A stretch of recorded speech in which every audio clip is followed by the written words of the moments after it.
Hindi lingid sa atin na tayong mga Pilipino ay kilala sa iba't ibang uri ng pagpapahalaga. Namulat tayo sa mga aktibidad tulad ng hospitalidad, kabayanihan, paggalang sa mga nakatatanda, pagiging relihiyoso at kabilang na rin dito yung pagiging mahabagin at bukas palad.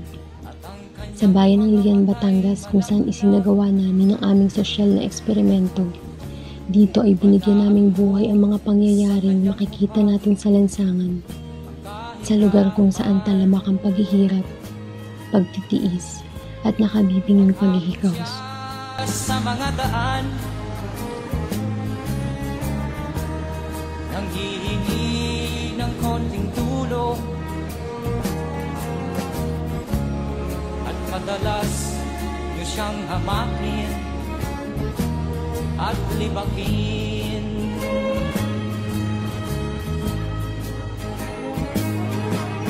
Siya ay pulubin, nahamak ninyo. Siya ay pulubin, kauring katulad nyo.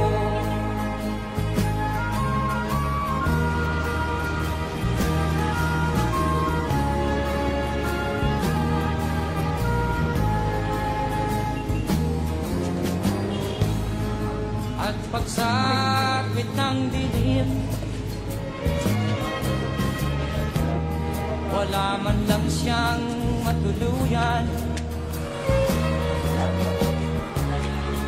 Sa lamig ng paligid, walang makublihan.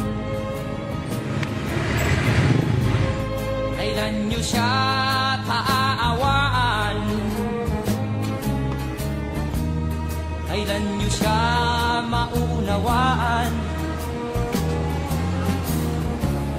Pag ang lahat ay huli na, siya'y lilimusan.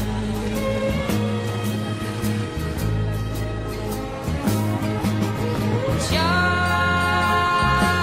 ay pulubin, nahamak ninyo. Siya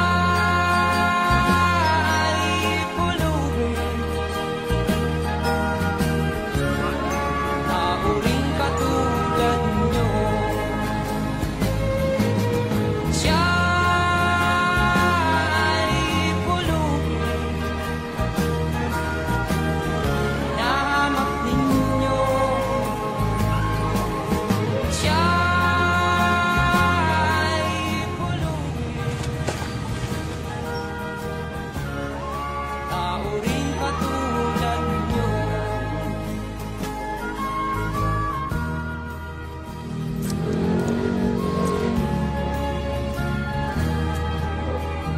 Pangalan niya? Ganora Bintir. At ako super ganda mo na hindi ko akalain ikaw bigan. Sa tingin niyo po, ano po yung naging dahilan kung bakit tinulungan niyo po ako? Naawa ko sa'yo dahil sa ganda mo nga, nasdiyan ka lang sa lansangan. Magandang bata, madungis. Gusto ko na nga sana ikaw paliguan kanina. Pagbigay, kung ikaw ay maraming pera, may pagkain ka, mag-share ka sa isang taong wala, ayun ang kailangan ng tao, maging matulungin. Ma'am, ano pong pangalan niyo? Madel. Madel po? Madel San Diego po. Tanong ko lang po, ano po yung unang naisip niyo nung nakita niyo po ako na nangihingi sa inyo? Ang ganda. Hindi kasi nasa ano po talaga yung pagkakay. Talaga. Kahit konti. Hindi kasi ano talaga ako sa gamit. Yung parang, kasi kung sa akin yung nangyari yun. Sa tingin niyo po, ang mga Pilipino po ba ay likas na bukas palad? Opo. Ano po ang masasabi niyo o may babahagi niyo po sa iba pang Pilipino na nais tumulong sa kapwa nating nangangailangan?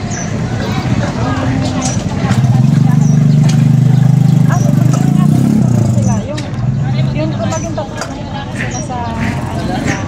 Kasi hindi naman mahirap naman yung kesa mag mag-ano ka gumawa ka ng masama sa para magkapera ka. So, okay na yung manghingi ka na yung pag-aba. Ako po si Christy Alano. Christy Alana. Nay, nung una niyo pong nakita ko, ano pong naisip niyo sa... Ang naisip ko, ako'y naaawa pero kaganda mo. Kaganda baka ako namamalimos na. Ba't naisipan niyo po ako na tulungan po? Ay, gano'n naman talaga ako ineng. Pag may natapat dito, nagbibigay ako. Kahit Maria o ano pa man, kahit yung mga nangihingi ng pangpagamot nila, gano'n. Bibigay talaga. Masasabi niyo po ba na ang mga Pilipino ay likas na matulong sa kapwa? Oo. Masasabi ko dahil isa na ako doon eh. Pagiging tumulong, mas maganda pang tulungan mo yung mga taong talagang walang kakayanang magbayan. Lalo ikaw ay maghahanda, mas masarap yung iimbitahan mo yung mga taong hindi yung mga walang-wala. Dahil sila, hindi naman sa naghihintay ka ng kapalit. Mas maganda yung kasi ang Panginoon ang magagantimpalan din sa inyo. Ano pong pangalan niyo? Danila Aragon. Yonida po. La. Danila. Aragon po. Nung una niyo pong nakita ako, ano pong pumasok sa isip niyo? No, nine, ang alam ko ay parang yung praning parang nagsasabi. Okay. Oo, nagpalimos yan. Ay, binigyan ko ng limos at ako naawa. Puro amo. Naawa ako sa iyo. Dahil ako may mga apo, makamukha mo yung apo ko rin dalaga. Naku, akala ko ikaw man eh. Nasa Cebu. Oo. Ay, sabi ko pa, kaganda mong bata na rin. Ay, parang baka ikaw ay nahihiragay. Yun lamang po na eh. Maraming salamat po. Marumi, pawisan, mabaho. Iyon marahil ang description sa akin ng ilan. Subalit hindi sa mga taong bukas palad na nag-abot ng tulong, nangamusta at nagpakita ng awa.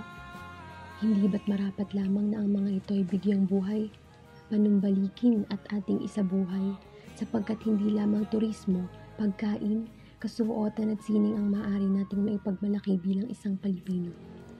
Maipagmamalaki ring maituturing ang ugaling namumutawi sa atin.